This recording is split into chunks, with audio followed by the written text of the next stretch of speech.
My name is Michael Grant, and I'm about to tell you the story that completely changed my life. It happened in Boston, Massachusetts, where I spent 7 years of my career believing that loyalty and hard work would eventually pay off. I was so wrong. But what happened next taught me the most valuable lesson I've ever learned about standing up for yourself. For this beautiful and special story to continue, please hit the like button and subscribe to the channel. Write your name and the city you're watching from so I can include a special greeting for you in an upcoming story.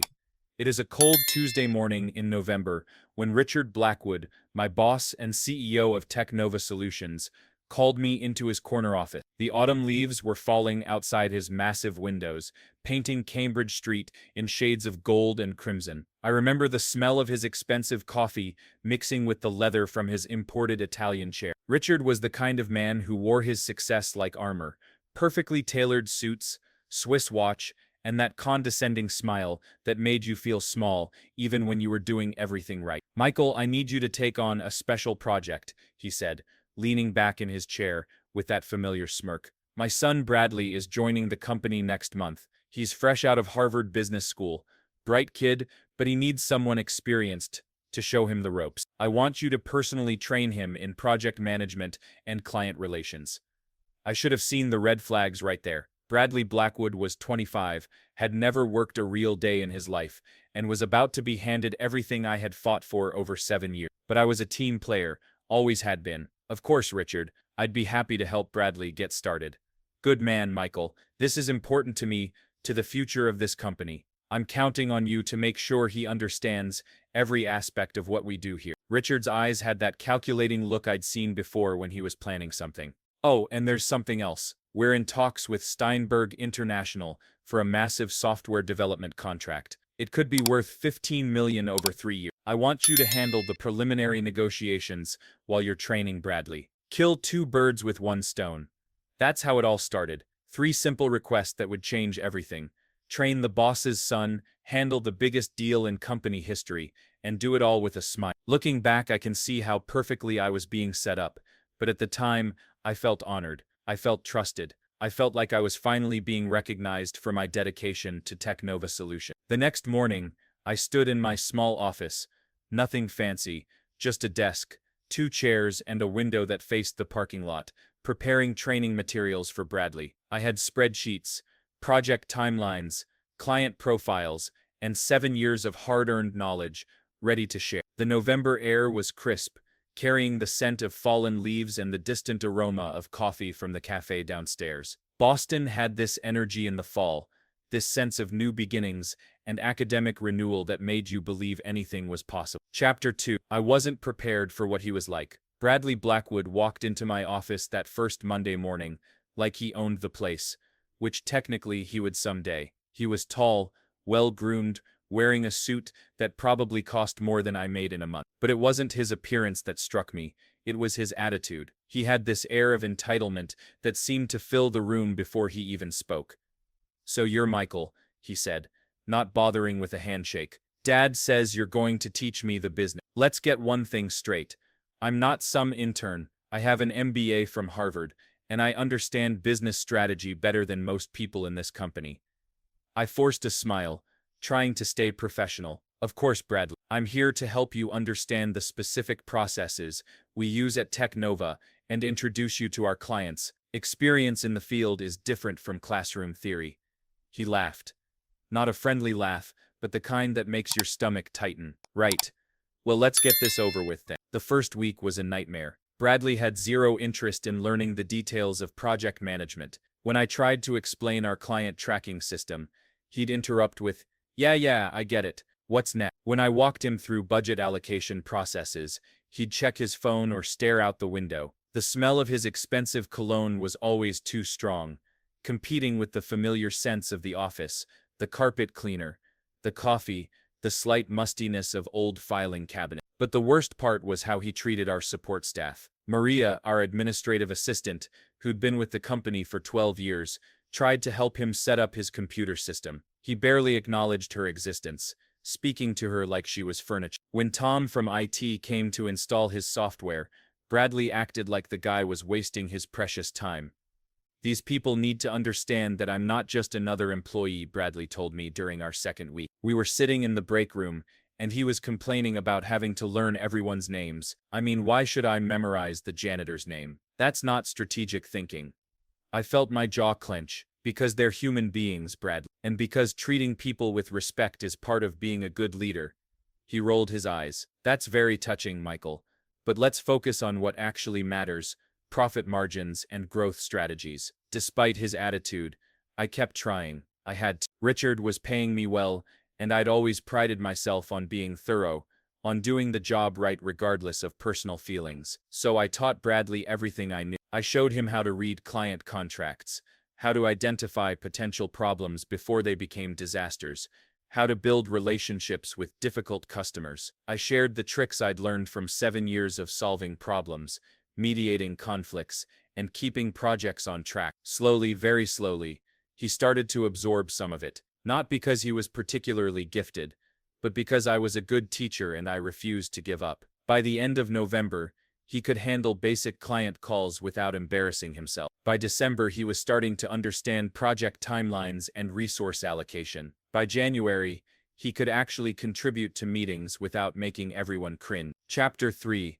The Contract That Changed Everything. While I was transforming Bradley from an entitled brat into something resembling a competent employee, I was also working on the Steinberg International deal. This wasn't just any contract.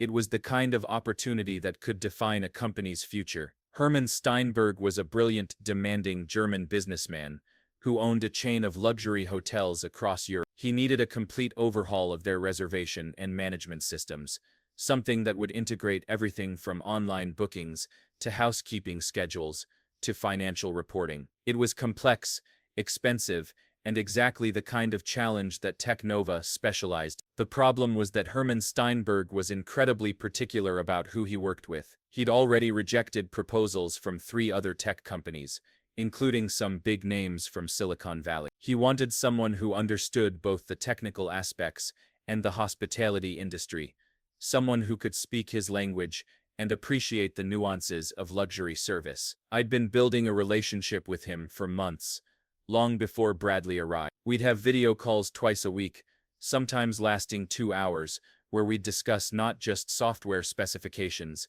but also his vision for the future of European hospitality. Hermann appreciated attention to detail, and he'd grown to trust my expertise. Michael, he'd say in his precise English, tinged with a slight German accent, you understand what we are trying to achieve. You see the big picture, not just the code and databases. These conversations usually happened in the evening, after the Boston office had quieted down. I'd sit in my office with a cup of coffee, looking out at the city lights, while Hermann called from his headquarters in Munich. The time difference meant he was often calling during his lunch break, and I could sometimes hear the sounds of the hotel business in the background, phones ringing, staff conversations in German, the quiet efficiency of a well-run operation. By February, we were close to finalizing the deal. Hermann had approved our technical proposal, our timeline, and our team structure. There was just one thing left: the final contract negotiation and signing. He was planning to fly to Boston in March for a face-to-face meeting to seal the deal. This is it, Michael, Richard told me during one of our weekly check-ins.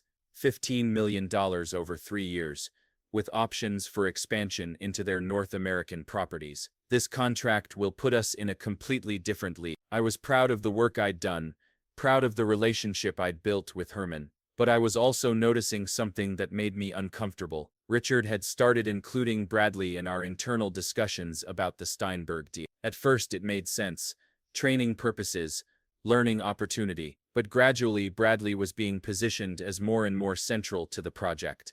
Bradley's really coming along, Richard would say. Hermann should meet him when he comes to Boston. Good for the kid to see how these high-level negotiations work. I didn't mind Bradley observing, but something felt off. The way Richard talked about the deal was changing. Instead of Michael's project or the team's work, it was becoming our presentation and the company's achievement. The individual contributions were being absorbed into something larger and more anonymous. Chapter 4: Something Changed in How They Saw Me. By March, Bradley had become competent enough to handle most client interactions independently. He still wasn't great. He lacked intuition and empathy. but he could follow procedures and avoid major mistakes. More importantly, he'd learned to mimic the relationship-building techniques I'd taught him. He could ask the right questions, make appropriate small talk, and project confidence even when he didn't fully understand what he was discussing. Richard was thrilled with his son's progress. "You've done an amazing job with Bradley, Michael.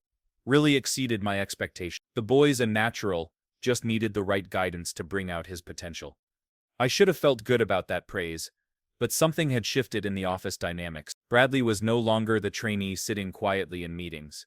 He was participating, offering opinions, being consulted on decisions. And not just token participation.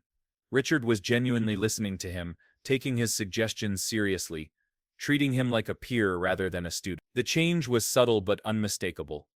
In meetings, Richard would address questions to both of us, but he'd make eye contact with Bradley longer. When discussing future projects, he'd use phrases like, "Bradley thinks," or as Bradley pointed out. My 7 years of experience were being quietly eclipsed by 3 months of training, and the right last name.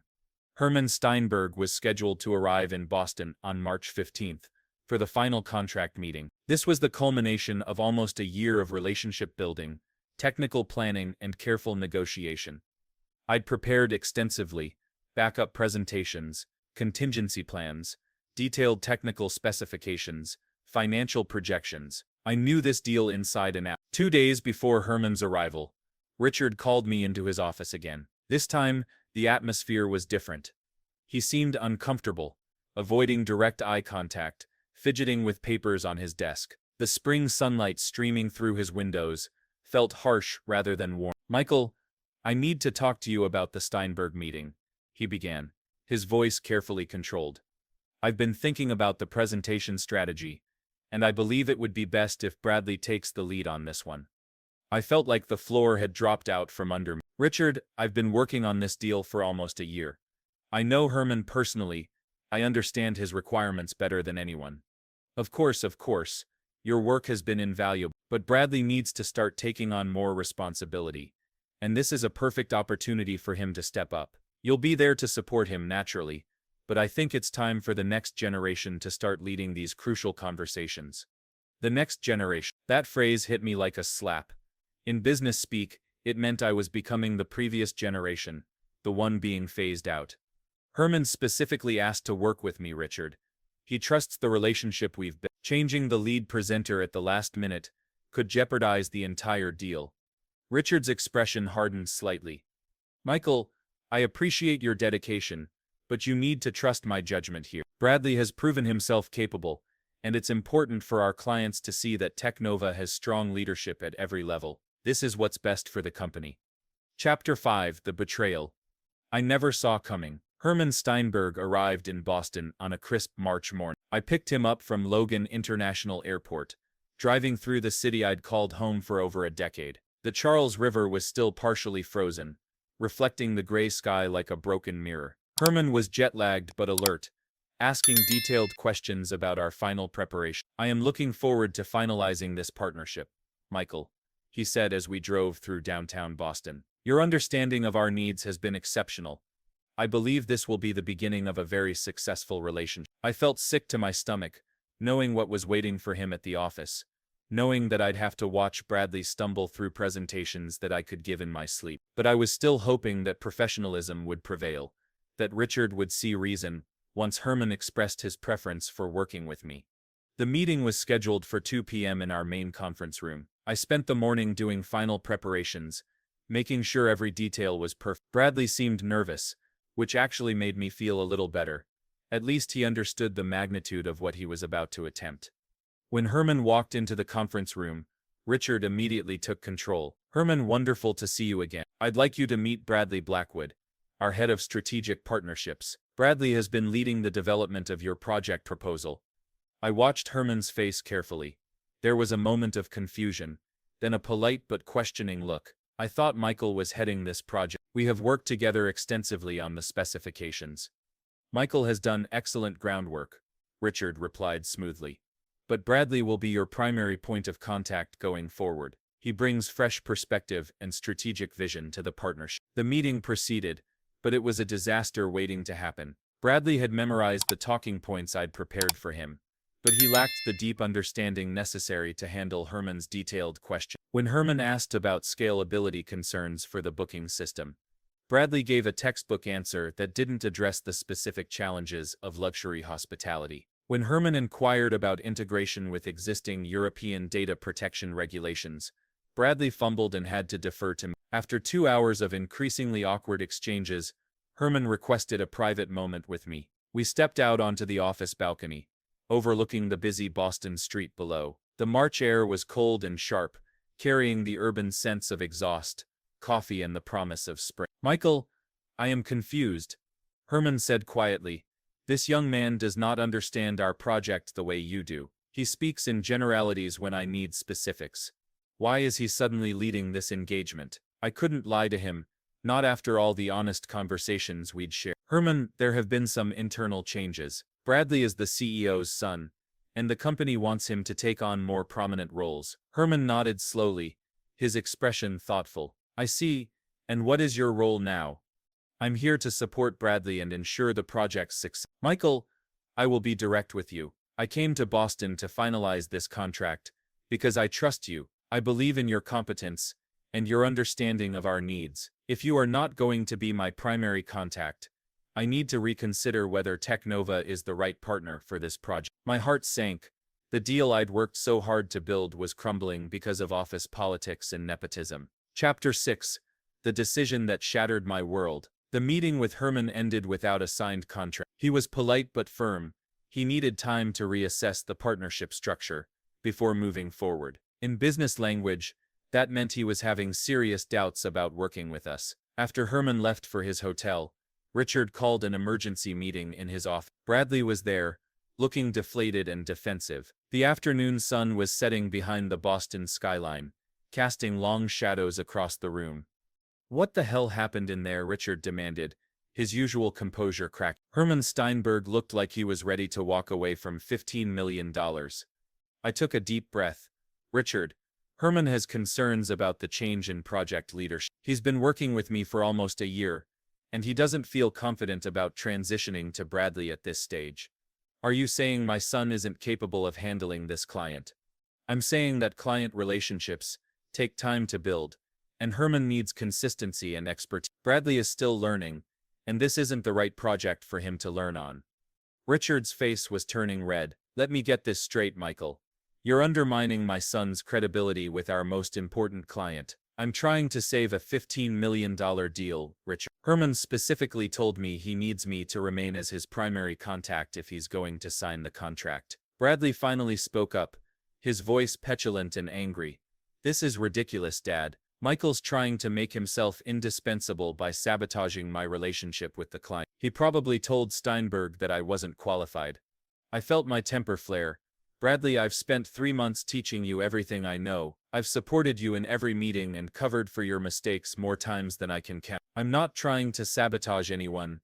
I'm trying to save this deal." "Enough," Richard said, his voice dangerously quiet. "Michael, I think you've forgotten your place in this company. You're a project manager, not the CEO. You don't get to decide who leads client relationships, and you certainly don't get to undermine company decisions because of your own ego." My ego? I couldn't believe what I was hearing. "Richard, I've given 7 years of my life to this company. I've worked weekends, missed family events, stayed late countless nights. I built a relationship with Herman Steinberg from nothing, and now you want to hand it over to someone with 3 months of experience because he's your son. You're out of line, Michael." "No, I'm being honest. And honestly, if you force this transition, we're going to lose the Steinberg contract." Herman was very clear about that. Richard stood up from his chair, his face cold and calculating. "Michael, I think you need some time to reflect on your attitude and your priorities. Take the rest of the week off. When you come back on Monday, I expect a full apology and a commitment to supporting Bradley's leadership on the Steinberg account." I stared at him, realizing that this wasn't really about Bradley's competence or Herman's preferences. This was about power, control, and the fact that I'd become inconvenient to Richard's plans for his son. "And if I don't, then you'll need to consider whether Technova is the right place for your career." Chapter 7. They gave me a reason to fight back.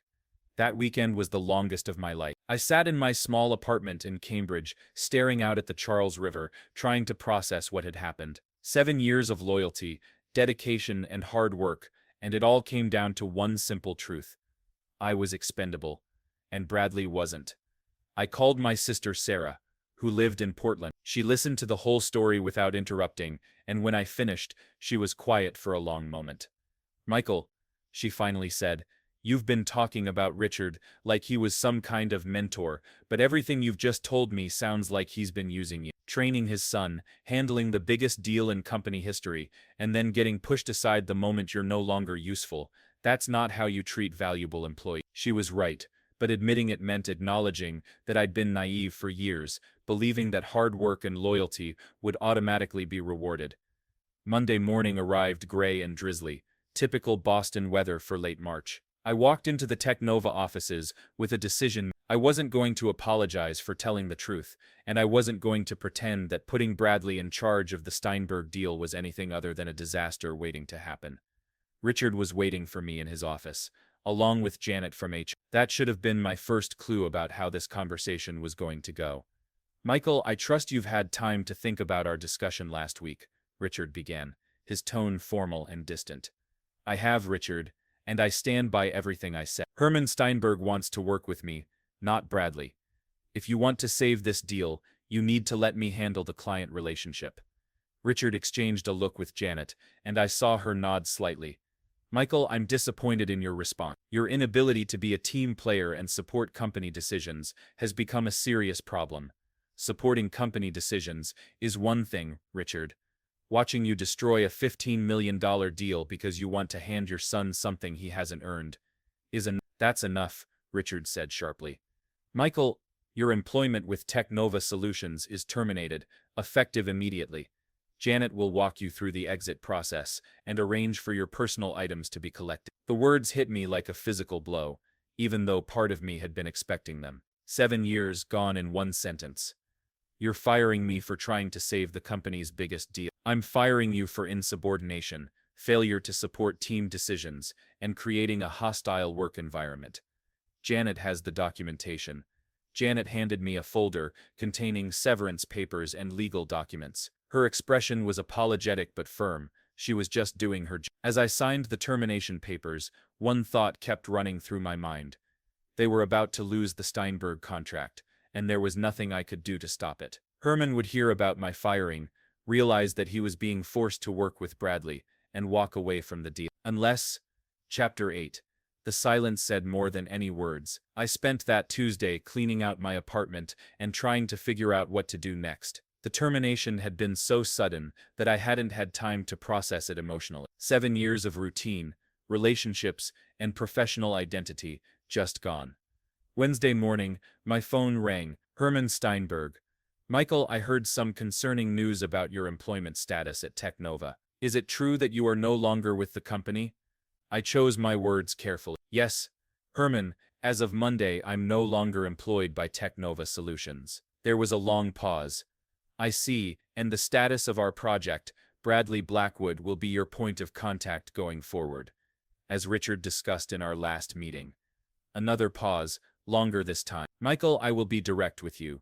I am not comfortable proceeding with this partnership under these circumstances. Bradley seems like a nice young man, but he does not have the expertise or understanding that I require for a project of this magnitude." "Herman, I understand your concerns, but let me finish, please. I have been in business for 30 years, and I have learned to trust my instincts about people and partnerships. You understood our needs, our culture, our vision. Without you involved, I do not believe Technova is the right partner for us." My heart was racing. "What are you saying?" "I am saying that I will not be signing the contract with Technova Solutions. I will be looking for alternative partners who can provide the level of expertise and relationship management that I require." After Herman hung up, I sat in stunned silence. The deal was dead, $15 million gone, because Richard couldn't see past his own nepotism. I felt vindicated but also heartbroken. I genuinely wanted Technova to succeed, even after everything that had happened. Thursday afternoon, my phone rang again. This time it was Maria, the administrative assistant from Technova. "Michael," she whispered, clearly calling from somewhere private. I probably shouldn't be telling you this, but there's chaos here today. Richard got a call from that German client, and he's been screaming at people all morning. Bradley locked himself in his office and won't come out. What happened? The client pulled out of the deal completely, sent an email saying he was no longer interested in working with Technova Solutions. Richard is blaming everyone except himself and Bradley. I felt a mix of satisfaction and satisfaction, because I'd been right about what would happen. Sadness because a lot of good people at Technova would suffer because of one man's poor judgment. Maria, I appreciate you calling me, but you should be careful. Richard's probably looking for someone to blame, and you don't want it to be you. I know, Michael, but everyone here knows what really happened. Everyone knows you were the one who built that relationship, and everyone knows why you got fired. It's not. Chapter 9. I chose to take control.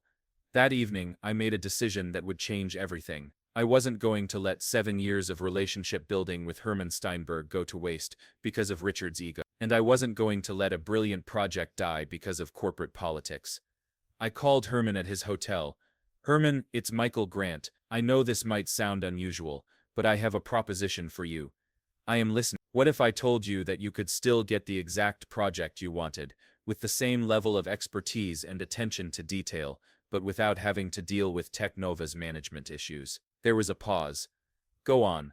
I'm starting my own consulting firm. I have all the technical knowledge, all the relationship understanding, and I can assemble a team of the best freelance developers and project managers in Boston. We could deliver everything Technova promised, probably faster and more efficiently, without the corporate bureaucracy. That is a very interesting proposition, Michael. But do you have the resources to handle a project of this magnitude? Herman, you know my work, you know my capabilities. The size of my company doesn't matter if I can deliver the results you need. And I can guarantee you something that Technova couldn't. You'll be working directly with the person who understands your vision, not training someone else's son.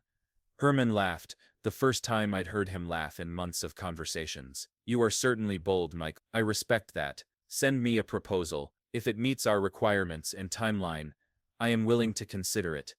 I spent the entire weekend putting together the most comprehensive proposal of my career. I reached out to 3 freelance developers I'd worked with in the past, all of whom were eager to join a project of this scale. I contacted a project management consultant who specialized in international hospitality. I even found a legal advisor who could handle the European compliance requirements. By Sunday night, I had a complete team roster, detailed technical specifications, a realistic timeline, and a budget that was 15% lower than Technova's original quote. Monday morning, I sent the proposal to Herman with a simple cover note. This is what we can accomplish together. He called me Tuesday afternoon. Michael, your proposal is impressive. Very impressive. I particularly appreciate the attention to the cultural and operational nuances that we discussed. This shows a level of understanding that I have not seen from other vendors. Does this mean you're interested in moving forward? It means I would like to meet with you and your team. Can you be in Munich next week? Chapter 10. The decision that changed my destiny. Standing in Hermann Steinberg's Munich headquarters the following week, looking out at the Alps in the distance, I realized that getting fired from Technova was the best thing that had ever happened to my career. The meeting had gone perfectly. Herman was impressed with my team, enthusiastic about our approach, and ready to move forward immediately. We were about to sign a contract that would establish my new consulting firm as a serious player in international business technology. Michael, Herman said as we prepared to finalize the paperwork, I must ask you something. Are you concerned about the legal implications of taking this project from your former employer? I'd been expecting this question and had consulted with a lawyer before flying to Munich. Herman, I didn't take anything from Technova. They terminated my employment and chose not to proceed with you as their client. You made the decision to seek alternative vendors based on your concerns about their service capabilities. Everything we're doing here is completely legal and ethical. Good. I wanted to be certain. In my experience, the best business relationships are built on transparency and integrity. As I signed the contract, my first contract as an independent business owner, I thought about Richard and Bradley back in Boston. They'd probably heard by now that Herman had chosen to work with me instead of finding another established firm. I wondered if Richard understood that his decision to fire me had cost him not just $15 million, but also the respect of his best project manager and the loyalty of his staff. The flight back to Boston gave me time to reflect on everything that had happened. 6 months ago, I was a loyal employee who believed that hard work and dedication would automatically be rewarded. I'd been naive about office politics, blind to the reality that merit doesn't always triumph over nepotism. But getting fired had forced me to confront some hard truths about my own value and my own capabilities. I'd been underestimating myself for years, accepting a salary and a position that didn't reflect my actual worth in the marketplace. I'd been so focused on being a good employee that I'd forgotten to think about being a good entrepreneur. The Steinberg project became the foundation for Grant International Consulting. Within 2 years, we were handling projects across 3 continents, with a team of 25 people and annual revenues that exceeded what I'd made in my entire 7 years at Technova. I heard through the Boston Business Network that Technova never recovered from losing the Steinberg deal. Richard had to lay off a third of his staff 6 months later, and Bradley eventually left the company to pursue other opportunities, which, according to people who knew him, meant his father found him a position at another family-connected business. Maria, my former colleague who'd called to tell me about the chaos after Herman pulled out, became my first full-time employee. She deserved better than working for people who didn't appreciate her loyalty and competence. The most important lesson I learned from this whole experience wasn't about business strategy or client relationships or even standing up for yourself, though all of those mattered. The most important lesson was about knowing your own worth and not waiting for someone else to recognize it. For 7 years, I'd been hoping that Richard would see my value and reward it appropriately. I'd been working for his approval, his recognition, his acknowledgement of my contributions. But the truth was, I didn't need his permission to be successful. I didn't need his validation to know that I was good at what I did. Getting fired forced me to bet on myself, to take responsibility for my own career and my own future. It was terrifying and exhilarating, and ultimately the most empowering thing I'd ever done. Sometimes the worst thing that happens to you turns out to be the beginning of the best thing that ever happens to you. Sometimes you have to lose everything you thought you wanted to discover what you actually need. And sometimes the people who treat you the worst end up giving you the greatest gift of all: the motivation to prove them wrong and the courage to build something better on your own. Looking back now, I almost want to thank Richard Blackwood for firing me. Almost.